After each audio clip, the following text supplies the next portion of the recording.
All right, cool.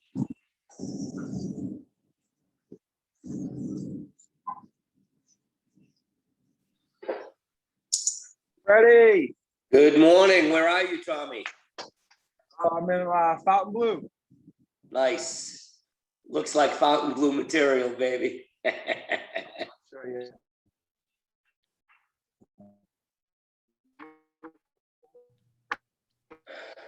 Good morning, everyone.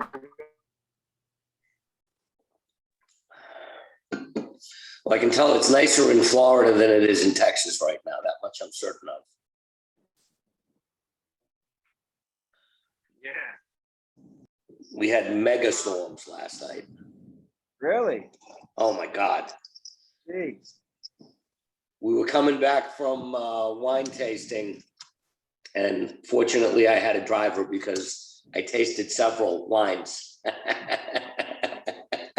And it was raining to beat the band, man. It was flooding. It was, I mean, thunder and lightning. Texas is pretty crazy weather-wise. So I just want you guys to know before we get started that there isn't another agency in the country that I would be making myself available for after last night at 8 a.m. I'm just telling you, okay? It's only because I love you guys. We love you, man. Thank you.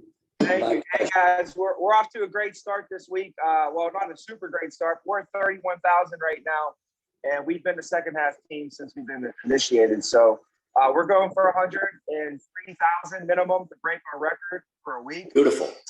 We have the MGAs are ready to lock. Gio committed 6K, Vince committed 6K, Josh committed like 8K. Casey committed like 5-6K for himself. So the MGAs are leading from the front right now. But you know, that's just this week, and we're going to close the month out. Other than that, though, you know, we're not going to go anywhere. We're going to be in the same boat if we keep getting the same amount of hires. We'll be having MGAs are going to have to write 10K each if we want to write 100,000 for them. I don't want the MGAs to have to write 10K each, you know? I agree. And if you do, it should be to hit our $200,000 week, not our $100,000 week. So we want to get the hires going, but you know, I want to just open up the floor and leave it for you and Natalie, and then have some time for questions or if any has anything at the end. Terrific.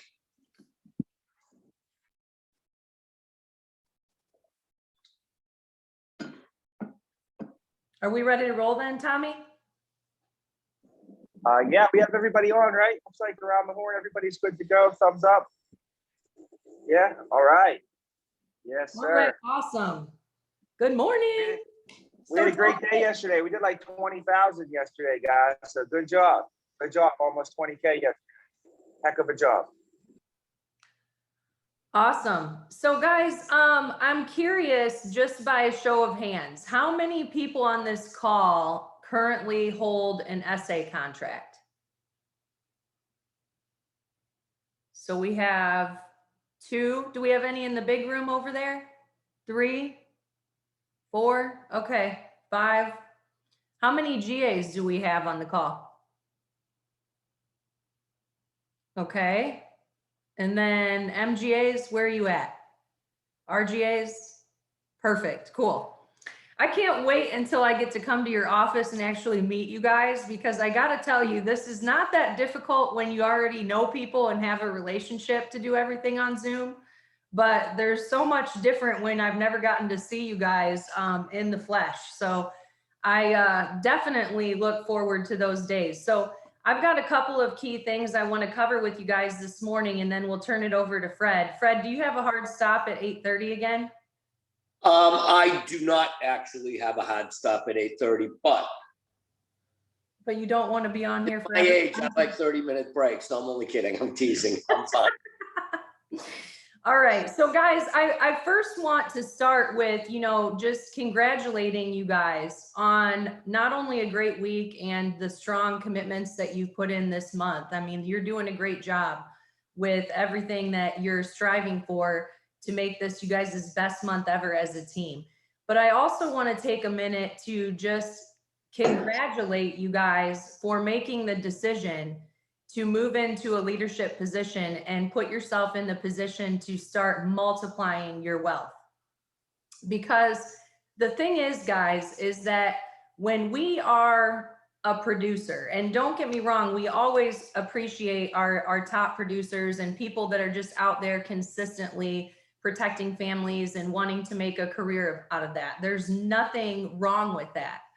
At the same time, when you move into a leadership position, you now have the ability to, instead of, I've always kind of looked at it as our producers, they add to their wealth. But when we move into leadership, we now become multipliers, and we're able to multiply our wealth through passing our skills on to those that we're working with. A couple of key things that we need to really wrap our head around, guys, in leadership. One, leadership is selfless, meaning that we have to shift our focus from worrying about the success of ourselves to worrying about the success of others. That focus needs to really shift from worrying. And guys, I know the timing of this, we're like in March Madness, everybody's personally producing. We still need to personally produce. I don't want you to confuse it. But our focus should be more on helping our team to reach their goals, because the really cool thing about what we do here is that it always works out. That if we help enough other people reach their goals, we'll always be able to reach our goals. So that brings me to my second point, which is, I think it's really important when you move into leadership that you have a strong goal of where you want to end up. To me, it should always be like, if leadership is your thing, it should be a goal for you to become an MGA. To me, supervising agents and general agents are stepping stones to prepare you for you getting to the point where you can run your own agency within the agency. You have your own team of SAs, GAs that you oversee and that you've built. So you have to know your goal if you're ever going to get there. And what's really cool about our business is we can actually break down, once we know what the goal is, we can actually break down exactly what we need to do to get there. If we know that we want to have this amount of production, then we can literally break down how many people do we need to do that? How many people do we need to hire to make sure that we have enough people on the roster? How many people do we need to focus on promoting so that we can make sure we have enough people to train from a position of strength, right? So I want to share here with you real quick. And then I have somebody won't let me share my screen. Can somebody help me out with that? No? Okay. Well, then I guess I'll just read. Yeah, they can make, no, post over there. It's okay. So one thing that I know, guys, is that as an agency this year, collectively, we have a goal of $5 million, right? We want to end the year at $5 million in ALP. So here's what you guys need to know about those numbers specific to your team. Okay. All right. I can share now. Let me try this again.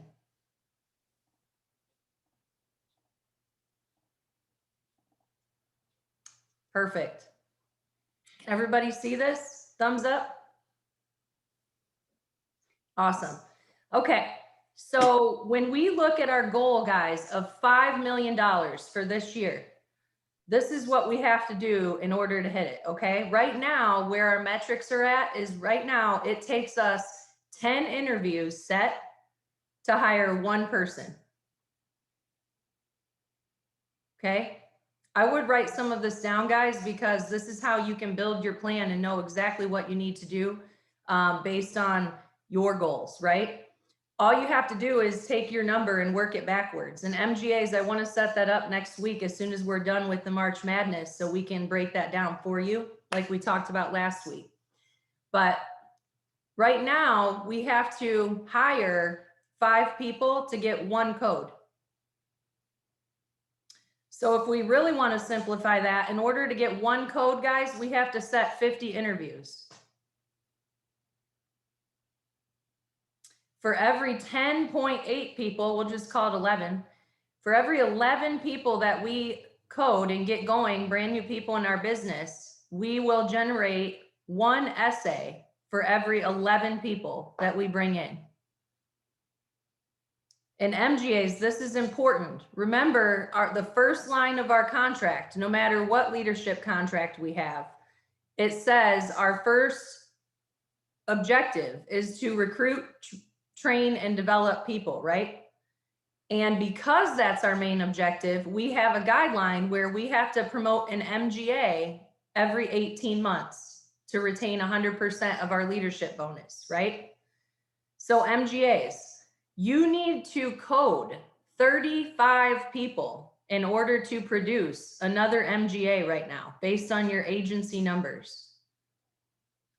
So that's important to think about, because what we have to evaluate is, are we even recruiting at a level to be able to code 35 people in a year as an MGA, not as the agency, as an MGA, because we've got to put ourselves in position to find that person.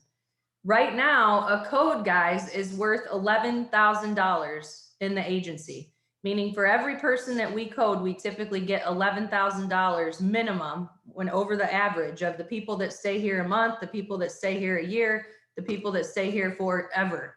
The average is 11,000 when you average it all out. The way we increase that number is by inspecting our training, which I'll get into in just a minute. So what do we need to do right now if we want to write $5 million this year? Well, really, guys, we need to recruit at a level that we position ourselves to be able to hit that number. And based on our current numbers right now, we need about 400, not about, but exactly 437.1 interviews on a weekly basis. Now we're going to talk about how we can decrease that number and get more out of the process as we continue to work together. But for right now, guys, that's exactly where we're at. If we want to write 5 million this year, we've got to get 400 people in the group every single week. We also are going to need 46 managers, and we're currently at 17, which is actually really exciting, because to me, what that tells me when I look at this is that you guys are in the right place at the right time. Because we're going to need to grow the leadership count. We're going to need to grow the agent count. And guess what? In the meantime, we're going to need solid people to provide great training to the people that are coming in. And guess who benefits from that? You guys, just in case you didn't know. It's not Tommy. It's not Fred. It isn't Natalie. It's actually the people that are responsible for training these people to be successful, right? So I've got a couple of notes for you on what we need to focus on overall. This is kind of generic, but I wanted to just lay kind of some groundwork for some things that we want to work on moving forward. And then I'm going to turn it over to Fred. Okay.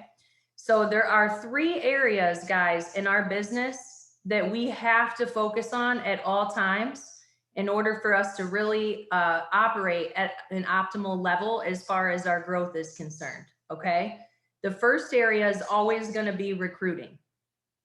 We have recruiting, we have training, and we have leadership development. But here's the thing, guys. If we don't amp up our recruiting, we don't have people to train or to leadership develop. So to me, that's why recruiting is first, because first we have to find the people in order to have the opportunity to do the next 2 things, right? So in this sense, what we need to do is we need to visualize how many people do we want on our team. You know, our high results are achieved by adding people versus trying to squeeze more out of the ones that you have. And I'm a big believer in continuing education, helping everybody to get better so that they can hit higher numbers. Don't confuse that part. But what I'm saying is, statistically, if we want to grow the agency, we can't grow the agency by just taking the same 17 people and continuing to work on our sales skills until we can all go out and write 10 grand a week. Because at some point, guys, you're all going to get tired of doing that. As fun as it is to go out and visit clients and protect families and make sure they have what they need, at some point, right? Tommy, after all the years that you've spent in this business, there has to have been a point where you were like, you know, I've kind of had enough of going out to see the clients, right? If we don't have a team of 50 people, then we don't have a choice but to go out and see the clients as an MGA, right? Because we've got to get the production from somewhere.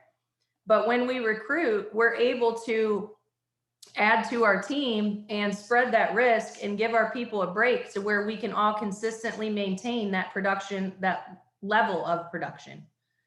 We want to focus in our future meetings, guys, on our recruiting. Listen, you guys have one of the most profitable processes that I've seen really across the company, as far as how many people you need to set up for an interview in order to hire someone. You guys are about half of what the company average is, which means you're killing it on the way that you're conducting your process. But one area that we have a little bit of room for improvement is that we really shouldn't need to hire 5 people in order to code 1 person. So the way that we improve in the efficiency in this area is by giving people clear timelines on their licensing and making sure we're really holding them to that timeline that they agreed to. So that's how we can improve in that area. But as far as how we get the recruiting done, it's important that we focus on diversifying our resources, on getting people in the door. And there's really, you know, we want to have, ideally, guys, if I'm an MGA and I'm talking, I know we have SAs and GAs on here, but this is something for you to start visualizing yourself. And to be honest with you, as an SA, I had somebody that I paid to recruit for me, because I knew that the sooner that I could grow a team, the faster I would make the amount of money that I want to make, but also the sooner that I could focus on what I really loved about this business, which was developing leaders and helping people to grow, right?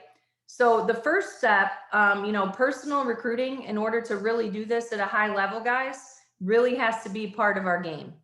So there's a few ways to go about personal recruiting. It doesn't just mean like we need you to call all your friends and family and see if they want to work here. In fact, that's really the last thing that it means. It's really about utilizing your connections to form connections. Meaning, you know, I always, when I was in the agency on a regular basis, you know, I always lived a long ways from where I grew up. And once a year, I would go home. It was always Thanksgiving, to this little tiny town in Illinois where there's only 2,500 people. And I would pull in, and every Thanksgiving, we would all come together, all of our friends from high school, and we would reminisce and, you know, have our little party night out. One thing that I was always for sure that I put into that conversation is I would have a conversation with my friends, not about trying to recruit them, but about letting them know the business that I'm in and that we're currently hiring. And I always tell them, because I feel like when we take things away from people, then they tend to be less defensive about it. So I would always tell my friends, listen, I know that you're fine where you're at and you're not looking to make a move. But anybody close to you that you can send to me, we're currently hiring for a few different positions. It's funny how when you start telling them about ideas for what maybe their friends could potentially do with our company, all of a sudden they're like, well, what about me? Now all of a sudden they're open to it. So don't just think of personal recruiting, guys, as people you know.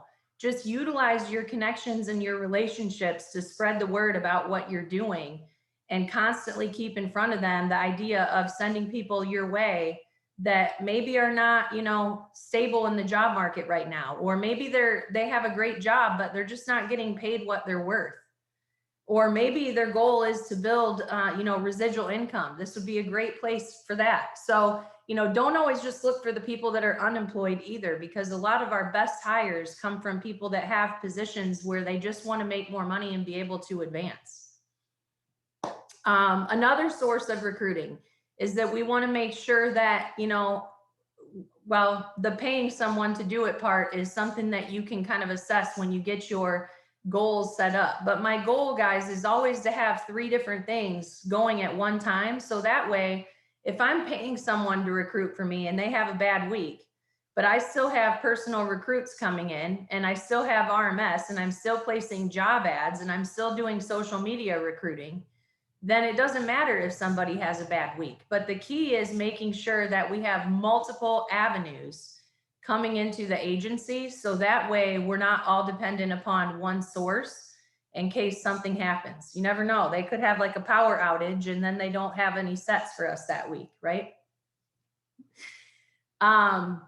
Training, the second area of this, and I'm going to speed this up because I don't want to take all the time from Fred here, but you know, training is the second piece of this that has to be in place if we want to really grow instead of spin our wheels and replace people when we're recruiting, right? So first and foremost, guys, we've got to approach these new individuals that we're bringing in. Their training has to be approached with some urgency. Keep in mind what they've been through over the last few months. They came in, they loved the opportunity, then they have to get licensed. I know that you guys have people all over the country that are working with your agency. So depending on the state, guys, sometimes they went weeks without a paycheck. Some people had to go even a month or more. And some of these people may have not had an income before they came to us, which isn't our fault. But the quickest way for us to get buy-in from people is to help them get moving with a little bit of urgency to get them out of a bad situation that they're in. And I don't mean that we should give them things to do that. I mean that we want to train them to be able to do that on their own. We want to teach them to fish, right? We can't duplicate talent, guys. We can duplicate a successful system. So structured training has got to be a balance of you watching them and then them watching you. This is definitely a business where we have to lead from the front, right? So it's critical that we're showing them how they do this before we're asking them to do it. And then breaking down the presentation according to whatever your training process says, whether it's 33%, 66%, 100% that they participate, or if it's 25, 50, different agencies have different things. But however you break down the presentation, guys, we've got to make sure that when we're training someone, you know, whatever area they're focused on, we've got to hold them to that area until they get that down perfect. Because, you know, when we wouldn't build a house on sand, don't get me wrong, I'd love to live on the beach, but you can't just lay a foundation right on top of the sand, right? Who knows what will happen to the house? So we don't want to do that with our people either. We can't pile more information on them for them to try to grasp when they haven't gotten down what we taught them before that, right? So hold your people accountable, guys. When they're at 33%, make sure they're strong there. And then you jump in and finish it. And then when they're perfect with that, that's when they move on. You with me? Follow-up training. This is a big thing, guys, because in our business, you know, I feel like if we just really peel back all the layers, I feel like the reason why we lose people in this business is 90% mental.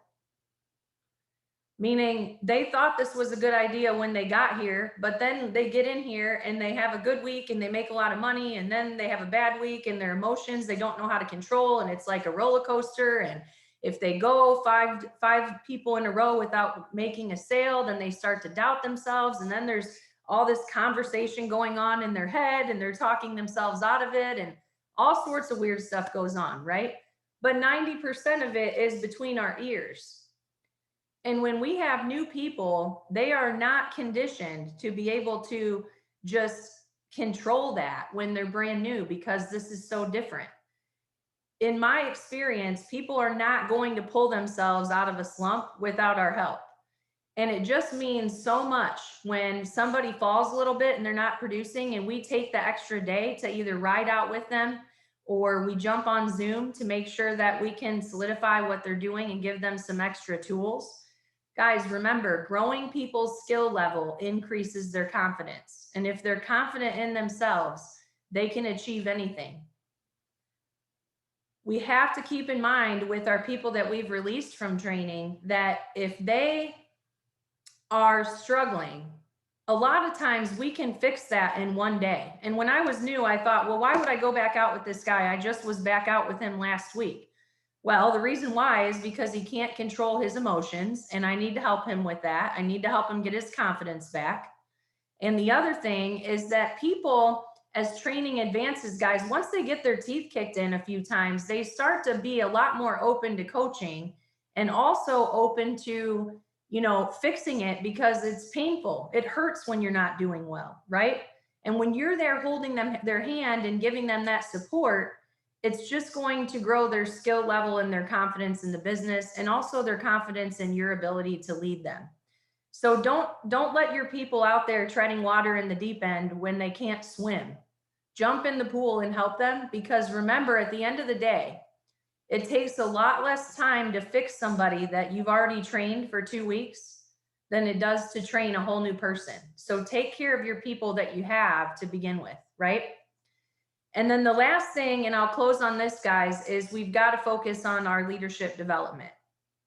I think that leadership development, and not I think that a lot of people, but we all kind of agree that leadership development really starts from the beginning.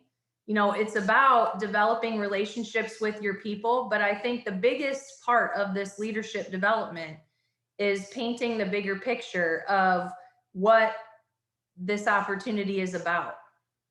Sometimes we've been here long enough to where this is just normal to us, but this isn't normal. This isn't ordinary. You guys are amazing, talented individuals, and this is something that is extraordinary, right? It's not normal to come into a company, guys, and be able to get promoted with no experience in the company into a leadership position after 90 days or a little more. It's not normal to have the ability to, based on purely your results, to be able to go from a representative that protects people with benefits to somebody that is overseeing an entire organization as a high-level leader, as an MGA, as an RGA, after a year with the company, after 18 months with the company. That's not normal. And I think sometimes we get so used to this being the norm for us that we forget to paint that picture for the people coming in. We have to help them understand that this is ordinary, this is extraordinary for them as well. And it's critical that we help them to see that live in front of us so that we can make sure that we're keeping them long term. We put so much investment in our time into people that it's these little things that we really want to pay attention to so that we're not wasting the time that we're putting in, because it'll always come back to us tenfold if we do it the right way. So that's all I wanted to cover today. I'm going to go ahead and kick it over to Fred here to close this out. Thank you, Natalie. Great job. Tommy, how much time do we have? We run this for an hour. So. Oh, good. Okay, cool. All right. So I want to just give you, first of all, I want to say congratulations to all of you who are on the leadership team, because it's a choice. You don't have to be in leadership. Okay. I have tremendous respect for everybody on this call, because I know what it takes to be successful as a leader in this business. It's the career path I chose, never, ever, ever regretted it. And it's afforded me the opportunity to live the most incredible life and care for my family in a way that I could never have imagined 19 years ago when I started with the company. Okay. I want to share just a little bit of my own story with you, and then tell you, some of the stuff that I want that will hopefully help you to grow your agencies. So, my entire career with the company was only 11 years. Okay. I started in October 22nd of 2002, and I retired from the field side of the business as an SGA in November 1st of 2013. I held every position that you could hold. Okay. From agent to SGA, I was a 5-time executive council member. I'm a Founders Club member. Okay. So I know what you do. I've done it. Okay. here's what's interesting, or here's the part that I think that may interest you anyway, is I didn't take, just because I'm old doesn't mean I spent my whole life doing this, okay? I was already old when I started. I was 47, okay? I walked away at 58 with over $100,000 a month in residual income and a net worth of about 12 million bucks, okay? How many of you want to be in a position where you can make the decision about what you want to do with the rest of your life in the next 8 to 10 years? Okay. So everything beyond that, like I chose to come back. I retired for a year and a half. I chose to come back and be a consultant and then a director and then a VP, but I didn't have to. I was already financially secure. Okay. I did this, and just for the record, you don't get rich on the agent, on the home office side. We do this to give back. Okay. The money's on the agency side. If I knew I was going to stay in the game this long, I probably would have stayed the SGA. But be that as it may, we get to use, you know, I've had the opportunity to use my position to influence and help others. And that's really what it's about at this point. I know this sounds crazy, but you're actually going to reach a point in time in your lives where money doesn't rule every single decision that you make. Okay. And you're actually doing the things that you're doing to help others. Okay. Like here's the deal. I was a terrific sales guy. Okay. My first year with the company, I paid taxes on $127,000 of personal income. Okay.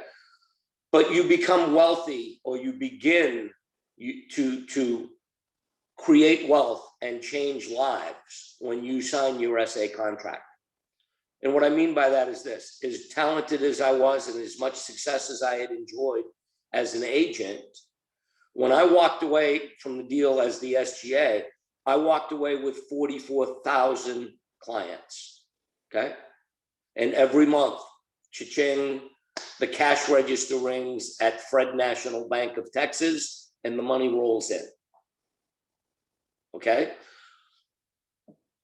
And it's, believe me, every single month I'm looking at my checking account. It's like I got a winning lottery ticket. It's like, oh my God, I can't believe they keep sending me all this money.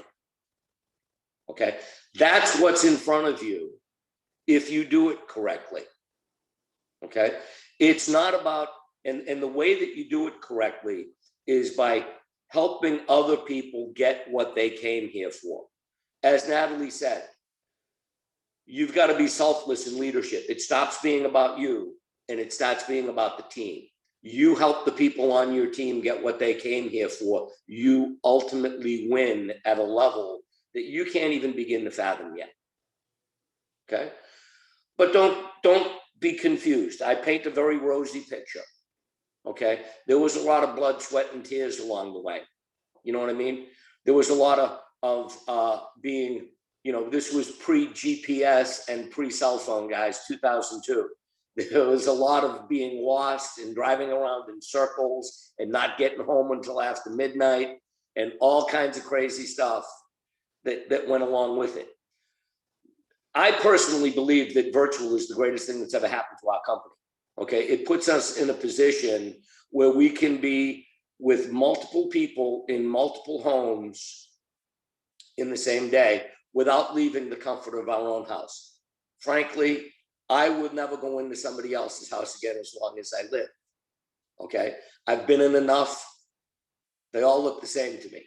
Okay, I don't want to sound jaded, but you know what I mean? I've had to come home and burn my clothes on more than one occasion. You know what I mean? So we don't go there anymore. We do it all virtually. Before the day is done, I'll be in 5 agencies, 5 different states and Canada without leaving the comfort of my home. Okay, that's where this has gone to. That's what we have for tools today. So it's amazing that you're able to take advantage of technology now and do this. So let's get into the how. Okay, first of all, I'm glad you can drop 10 grand.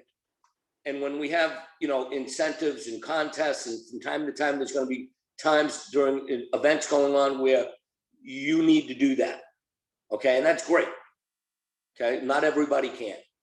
All right, but this isn't about you writing 10 grand. This is about teaching other people to do what you know how to do. If you're writing 10 grand and everybody else on your team is writing $1,000 of ALP or less, you failed as a leader. Because that's about you. That's not about the team. You take a look at the bonuses that we're paying at the RGA and MGA level and what's available to you as you climb the chain of command, and you realize very quickly that the real money in this deal is not in personal production. It's in teaching others to do what you know how to do. Okay? As Natalie indicated, there's 3 processes that we need to master. There's a chronological order to them. Okay? It's recruiting, training, and leadership development. If we're not good at all 3 of them, we will not fail. I mean, we will not be successful. We will fail. Okay? It starts with recruiting because we don't get the opportunity to do the other 2 if we don't recruit. And I'm going to come back and talk a little bit about recruiting in a minute. But the other 2 are equally as important because if we recruit and we don't train properly, we just churn and burn. They're leaving as quickly as we attract them to the opportunity. If we train them properly and they start to get some traction and they start to make some money, if we don't cast a vision for what's possible, okay, they're going to burn out. They're going to get tired. They're going to, I mean, let's face it. You all been doing virtual for about a year now, if you've been with us that long.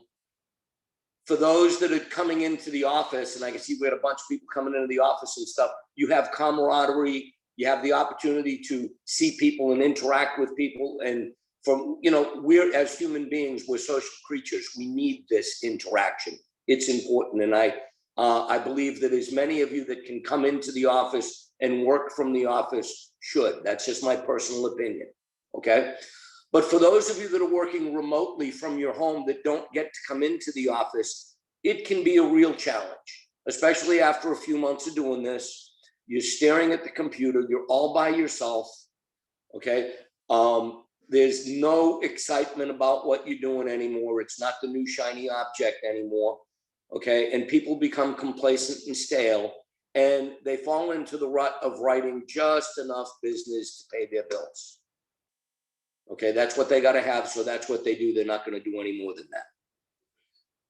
This is where the leadership development component is so important, because if we're not casting a vision of what's possible, if we're not keeping the opportunity fresh and in front of their face so that they can chase it, and if they're not growing as a result of this, adding people to their team and winning, you know, they're going to burn out and leave.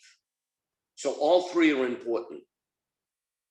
Okay, and all 3 are necessary. I want to start a little bit with the recruiting component because, like I said, that's where it all starts.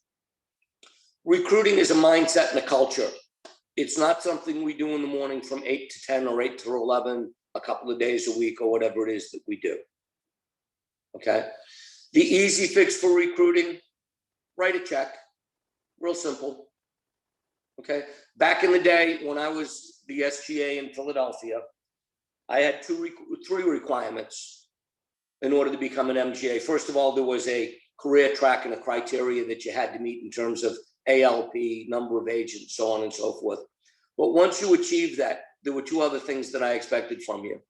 The first one was that as an MGA or an RGA, absolute bare minimum, $500 a week investment into recruiting to build your agency.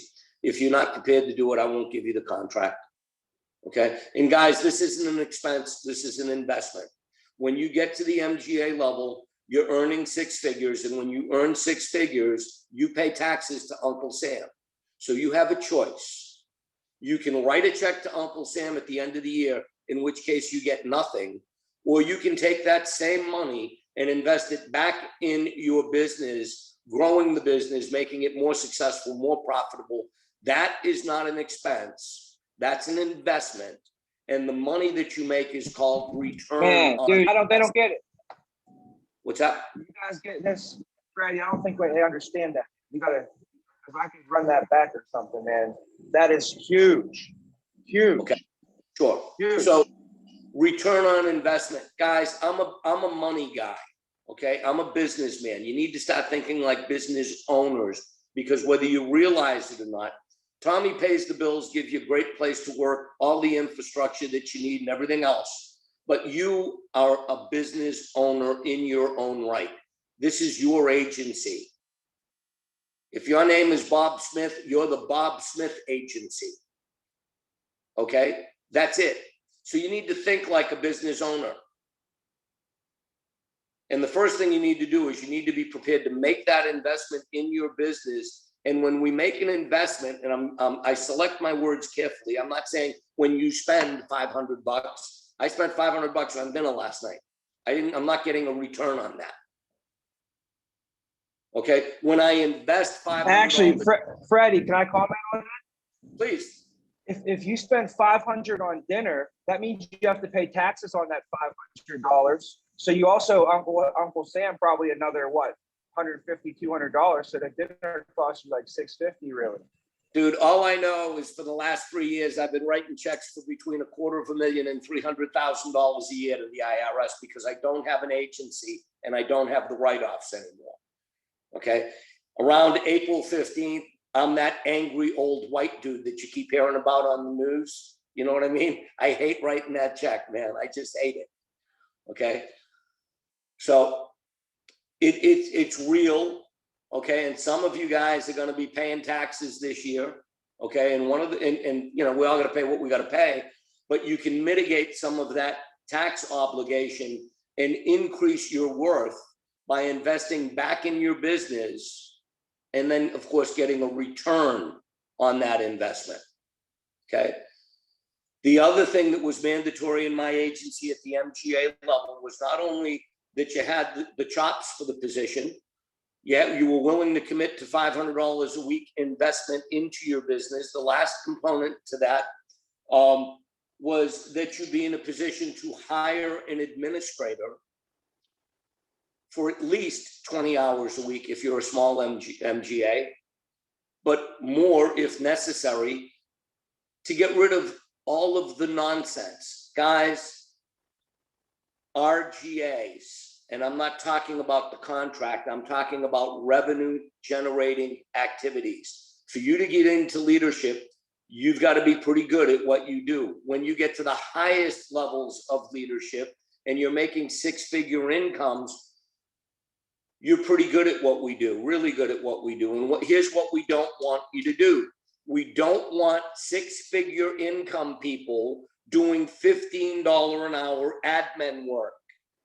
This makes me nuts. When I walk into an SGA's office and they're sitting in their office with the door closed, with their computer, playing with their computer, making spreadsheets, and I want to shoot them and me because they haven't heard the message and I feel like I've failed.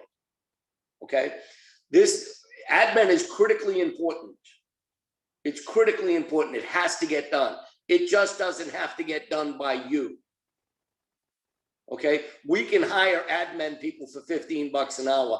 We can't hire leaders, trainers, and motivators for $15 an hour. They cost six figures.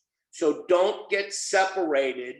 Don't be the admin person in your deal.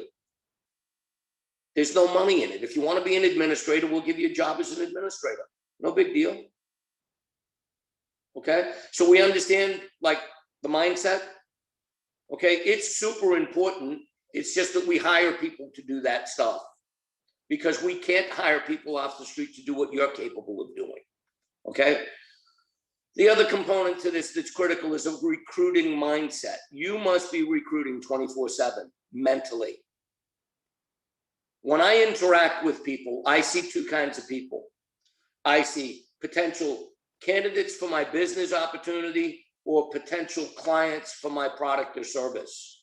Which one are you? That's how I size them up. Okay? If they're young, sharp, aggressive, good personalities, okay, like the people I'm talking to on this call today, I want you in my business opportunity. Okay? If you're kind of frumpy, not so much. You know what I mean? Not so much. You can be a client. And it's not to say that all of our clients are frumps, don't misunderstand, okay? Not everybody is suited to what we do, but if you're young, sharp, and aggressive, my first play is on the team, not sell you a product. I can sell product to anybody. Make sense? So when you're, and this is a mindset thing, okay? I don't recruit from 8 in the morning till 10 in the morning. I recruit 24/7. Everybody I interact with is a potential candidate for what we do, okay? We can write a check for recruiting.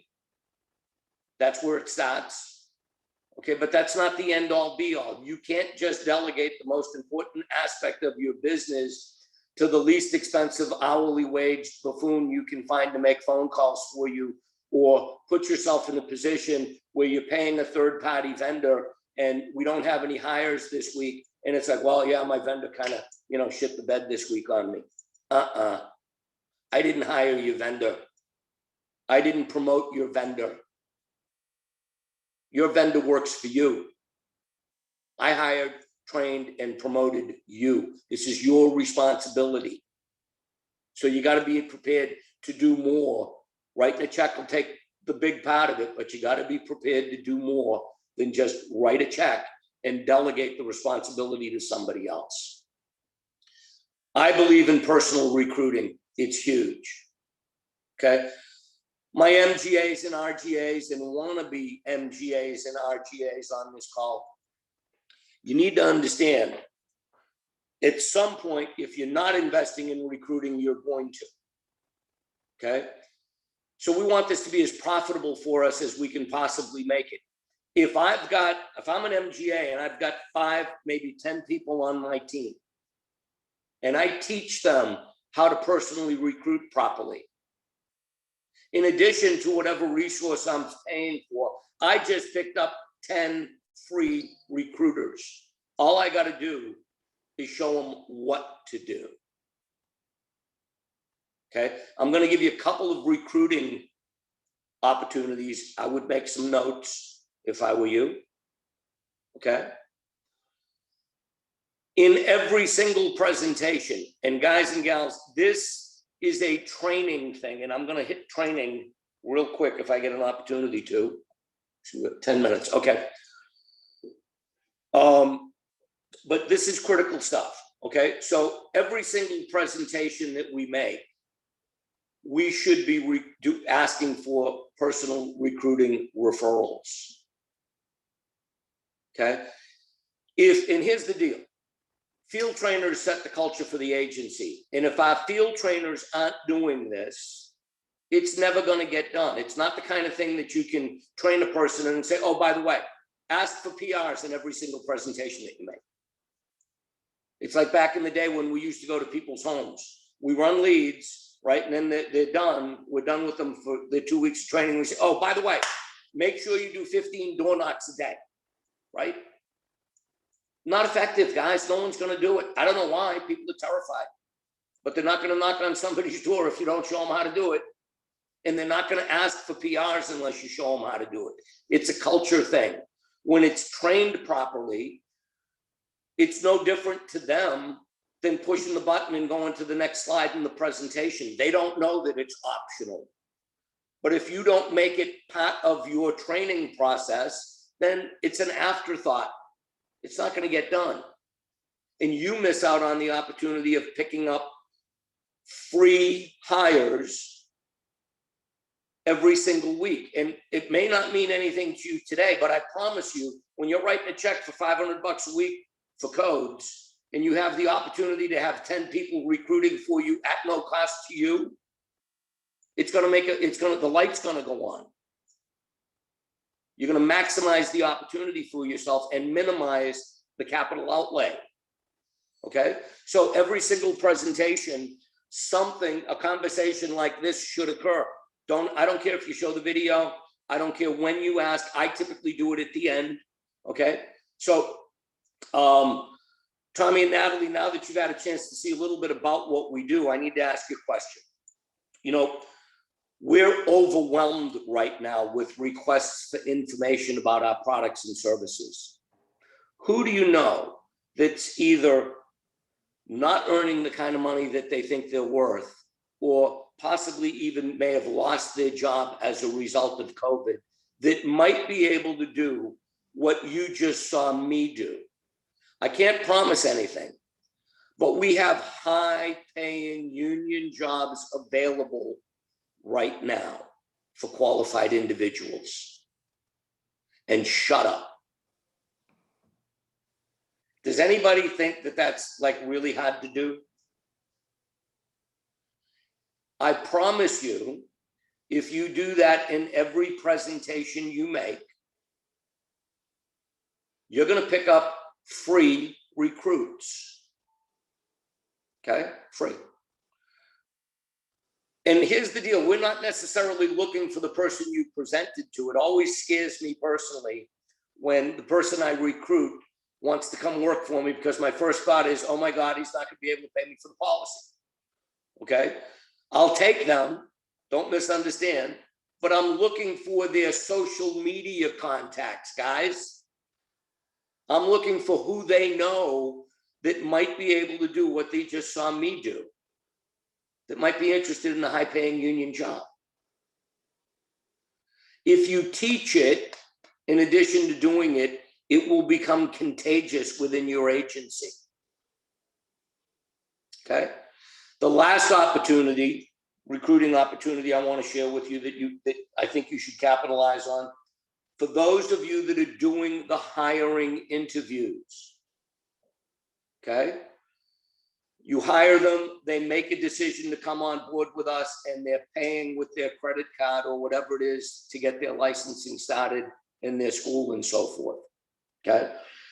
And at that point, the conversation goes something like this. You know, Tommy, now that you got a little bit of time to digest what we covered in the group overview, where do you see yourself fitting in with our organization? Do you see yourself as a career agent or a person that's interested in the leadership opportunity? Most of the time, they're going to say leadership. Okay? If they don't, it's the wrong guy anyway. Okay? Because we don't build on the backs of personal producers. We build our deal on the backs of people that are motivated and want to get into leadership and grow. Okay? So assuming the response is, oh, leadership for sure. Terrific. We have a fast track leadership program that I'd like to share with you. I think you'd be a great candidate for it. Okay, great. So here's how it works.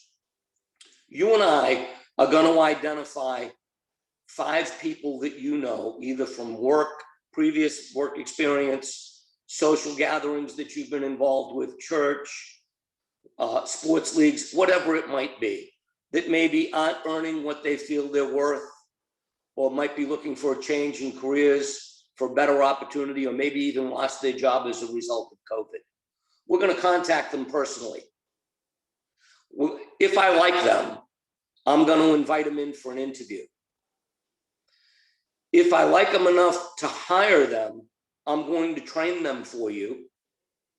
And I'm going to pay you a $750 bonus for each one of them. And there's no limit on the amount of people that you can bring into this opportunity. But I'm going to pay you $750 for each one of them as soon as they write their first application. More importantly than that, we're going to train them professionally for you. And in 60 to 90 days, when you sign your leadership contract, instead of starting to build your agency, I'm going to transfer all of these people that I've trained for you and put them in your hierarchy immediately. So when you sign your contract, you actually have an agency instead of beginning to build an agency. How does that sound so far? Oh, man. Okay, great. Let's identify the 5 people. We get their names. Next step, you're going to send the client, the new agent is going to send them a quick text message. It's going to sound something like this. Hey, Tommy, just started a new career in the financial services industry. I'm super excited. During the course of my interview, I found out that they're still looking for people and I couldn't help but think of you. Please extend 5 minutes to my boss, Natalie. She's going to call you within the next 24 hours and explain the opportunity to you. Look forward to talking to you soon. Send the text. Okay? Don't wait 24 hours. Sometime within the next couple of hours, you give them a call, and it's like, hey, Tommy, this is Fred with American Income. Had the opportunity to interview your friend Natalie earlier this morning. Did she mention that I might be contacting you? Oh, yeah, what's this all about? Boom. Pitch them. What we want to do is get to these people before the new candidate has an idea of what's really going on. Because sometimes this isn't for everybody, right? We're like the Marines, baby, the few, the proud, the brave, okay? This isn't for everybody. But I've done this previously in my agency in Pennsylvania, and I've got people working for me that were tremendously successful, and I got them from people that didn't make the first 30 days. You just don't know. So you want to have the opportunity to talk to as many people personally as you can, okay? I'm going to have to end on that because of time, guys, but we'll do this again. I promise you. I got a lot of stuff I want to share with you on recruiting, trading, and leadership development. Okay. That was just kind of the teaser to get started today. All right, guys, know something. Okay. Know this. You're working in one of the best agencies in all of American Income with one of the most talented SGAs in the company. Okay. I know Tommy. I've known him for a good part of his career. He's a superstar talent in this business. If you follow his lead, you will ultimately be successful. I promise you. All right. Anybody have any questions? Anything you want to talk about real quick before we wrap it up? Okay. Oh, man. Thank you, Freddie. Guys, give Freddie a round of applause. Appreciate you taking the time, getting up this morning after your night last night, man. I think we know we're going to have to send you a nice bottle of some wine here when we break a record. Wine is always appreciated. Thank you. Thank you, guys. Thanks, guys. Hope to see you again soon. Have a great week. Let's finish this today. Let's smash it. Okay. Or finish this week, I should say. Last week of the month. Let's finish it strong. Position ourselves for a great second quarter. God bless everybody. Take care. Thanks, Freddie. Hey, guys, just to close it down, I just wanted to get everybody back on, let you know we're at 31,000 for the week. Our number is 103. So we got to roll up our sleeves. I know all of us have a plan. We have some 90 people are running. We're going to be running and gunning all day today. Just know this, guys. 8 appointments is not enough right now. You can't hear me? Can you hear me? We can't hear you. No? You're waving. You can't. Can't hear me. No. Okay. Now, how about now? Can you hear me now? We can hear you. Yeah. Yep. Okay. You're just lagging a little bit. For a minute. Yeah. The hotel internet's not Usually good. it's channel's not bad. The hotel internet. How about now? Are we done? If we got a call, we'll Tell them to call. Tell them to call. Tell them to call in. Someone call. I got a lot of speaker on here. You got them? I can hear you guys. You guys can't hear me. No, it's every 2 words, every 5 words. Okay. And then just. All right. I'm gonna. 31,000. We're 31 out of 103. I just want to get the word out there. You guys can spread the word on what we need. We're going to need about 70,000 over the weekend. We got plans for a big night tonight, big weekend. We got to have a Friday, Saturday, Sunday like we never had before. But just know this, guys, 8 appointments is not enough. And I learned that one time myself, dude. I used to think 8 was enough, but it's not. So I used to think 8 was enough. I know our agents think 8 is enough. And then some of us are settling right now at 8 appointments set on our schedule for a day. We think we have a full schedule. But that's not gonna cut it. We need 10 appointments minimum on these days, 12 appointments minimum on these days that we need to have big days. So I want to encourage you guys to don't stop, don't slow down when you get to 8. Let's go over 10, let's go over 12 appointments set on a day. And last thing, guys, is last Friday night, Vince posted a picture of everybody at the office, and it was like 11 o'clock at night, okay? And all I was thinking was, how amazing is that? Because when I was in the field and when Gia was in the field, and that's why Vince was excited to post that picture, because when Vince was in the field, on Friday night, if you wanted to post a picture on Friday night at 11 o'clock, you know what that picture would look like? That picture would look like you in a car by yourself in the dark, driving back with an hour and a half ride ahead. You're not getting home till 12:30, 1 o'clock at night.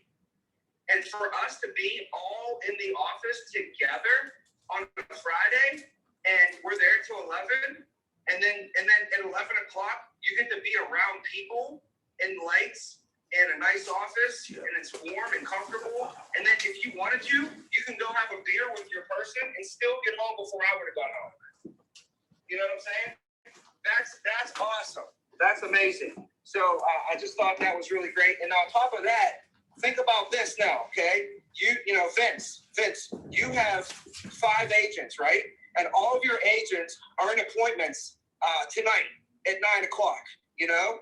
And you're in the office. So like if you wanted to be on an appointment with one of your agents, you would have to go on an appointment with your agent. You have to get in the car, drive all the way out to this place, and you'd only be able to be with one agent. Now, right, you could have 10 agents all in the office at the same time, and you could be on all their appointments. You can walk into this office when he's closing, boom, help him close them down. Walk into the next office, your next dude's closing, boom, help him close it down. Go into the back closet room, you know, the new girl's in there, she's closing it down, you hop in, help her close it down. We should be back in 1,000% right now. Everybody should have a manager closing in on all their meetings. We shouldn't lose a sale.